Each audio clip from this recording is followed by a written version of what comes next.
রাস্তায় তিল ধারণের জায়গা নেই। লাখ লাখ মানুষের ভিড়ে সাধারণ অ্যাম্বুলেন্স চলা প্রায় অসম্ভব। হজের সময় কেউ হঠাৎ অসুস্থ হলে তাকে হাসপাতালে নেওয়াই সবচেয়ে বড় চ্যালেঞ্জ।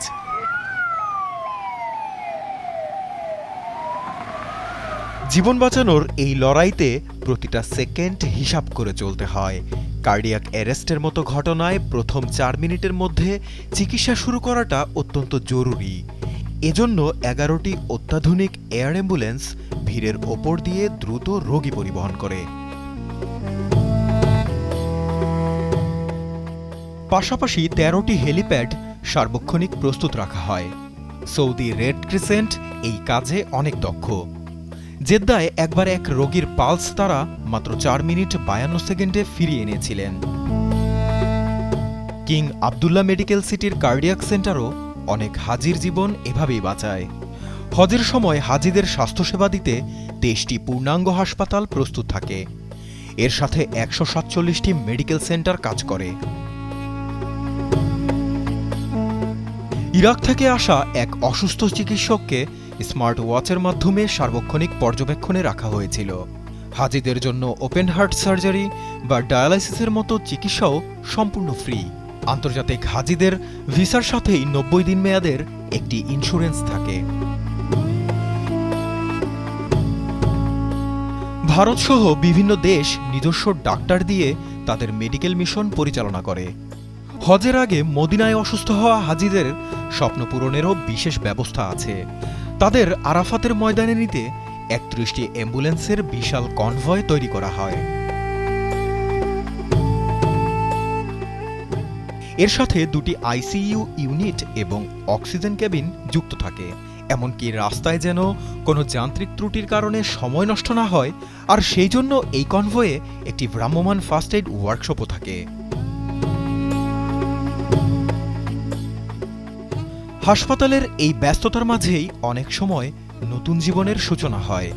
2019 সালের হজে মক্কা ও আরাফাতে 8টি শিশুর জন্ম হয়েছিল। 40 বছর বয়সী এক লিবীয় নারী জাবাল আল রাহমা হাসপাতালে এক পুত্র সন্তানের জন্ম দেন। কৃতজ্ঞতা প্রকাশ করে তিনি ছেলেটির নাম রেখেছিলেন আরাফা। গিনি থেকে আসা আরেক নারী মক্কা মাতৃত্ব ও শিশু হাসপাতালে সন্তান প্রসব করেন। 621 শয্যার এই হাসপাতালটি প্রসূতি মায়েদের জরুরি সেবার জন্যই তৈরি। তবে হজের সময় জন্ম নেয়া এসব শিশুদের নিয়ে কিছু প্রশাসনিক জটিলতা রয়েছে। সৌদি আরবে জন্ম নিলেই সরাসরি সেখানকার নাগরিকত্ব পাওয়া যায় না। হাসপাতাল থেকে জন্মের তথ্য সিস্টেমে দিলে বাবার মোবাইলে SMS আসে।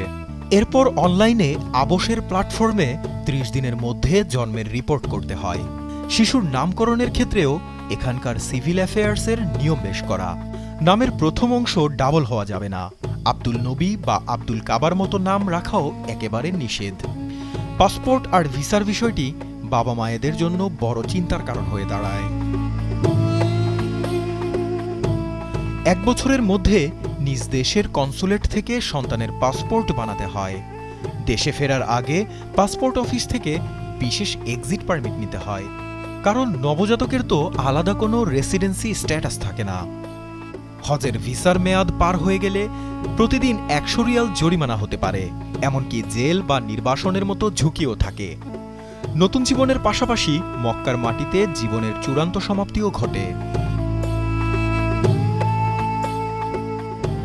মক্কার মাটিতে শেষ নিঃশ্বাস ত্যাগ করা অনেক হাজি পরম সৌভাগ্য হিসেবেই দেখেন। কারো মৃত্যু হলে হাসপাতাল থেকে ডেথ রিপোর্ট নিতে হয়। এরপর নিজ নিজ দেশের কনসুলেট থেকে নো অবজেকশন লেটার সংগ্রহ করতে হয়। এই লেটার পেতে সাধারণত 1 থেকে 2 ঘন্টা সময় লাগে। তারপর ইসলামী শরিয়া মেনে দাফন প্রক্রিয়া শুরু হয়। সমলিঙ্গের আত্মীয়রা মৃতদেহ 3 বার ধৌত করে সাদা সুতির কাফন পরান। এরপর সেই মৃতদেহ নিয়ে যাওয়া হয় গ্র্যান্ড মসজিদে। 5 ওয়াক্ত নামাজের যে কোনো একটির পর লাখো মানুষের উপস্থিতিতে জানাজা হয়। জানাজার পর অ্যাম্বুলেন্সে করে মৃতদেহ নির্দিষ্ট গোরস্থানে নিয়ে যাওয়া হয়। ঐতিহাসিক জান্নাতুল মুআল্লা গোরস্থানটি স্থানীয়দের জন্য সংরক্ষিত থাকে।